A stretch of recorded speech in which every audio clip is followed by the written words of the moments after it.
on and back to megatrends and 3 stocks to play big themes. Jack Colreavy joins us from Barclay Pearce Capital right here at the desk. Let's stop talking wages and currency for a minute. Let's talk big macro themes, and I believe one of them is online retail. Well, that's no new. That's not new. No, everyone's aware of that, and because of COVID, we've seen a much faster acceleration towards that theme. So we've been looking at Booktopia recently, only hit the boards in December. It's one of the few IPOs that has come on recently that is doing quite well. That hasn't crashed? No, not yet. So it's tracking about 15% up from its IPO price. And it's travelling well. Its full year guidance has actually been upgraded above the prospectus forecast. Let's talk about what's been going on around the world. Stimulus payments everywhere, fiscal stimulus in particular, elsewhere in the United States, here, Europe. One of the beneficiaries has been the home building suppliers. CSR is amongst that list. That's on your list at the moment. What's attractive about CSR? Well, whenever a stock hits an all-time high, that generally piques our radar. So off the back of the home builder scheme, which got extended in the budget, I believe they're going to spend about $2 billion on that scheme.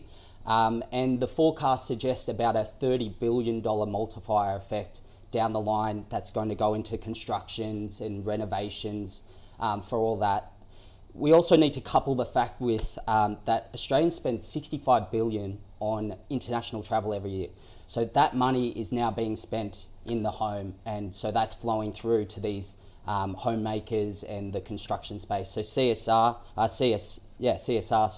is one of those stocks. It's recently hit an all-time high, and they make building products. So whenever you have a product that the brand is synonymous with the name, they have gyprock, which is plasterboard. So it's like Google with search. So they've got a very strong brand recognition there across all their product lines, and they're seeing record revenues as a result.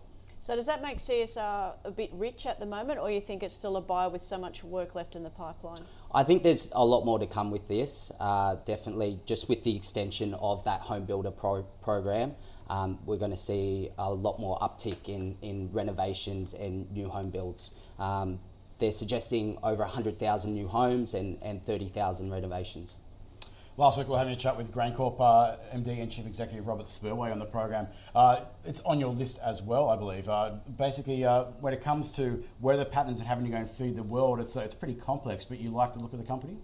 I'm no meteorologist, but looking at the trends in terms of rainfall and the potential for a more La Nina effect, that's obviously going to flow through to those growers. So GrainCorp, one of the largest growers in the world, operates on 4 continents, and so recently they upgraded their earnings, 140 million in first half EBITDA, which is 33% on the prior period. So one to look for continuing through that La Nina cycle.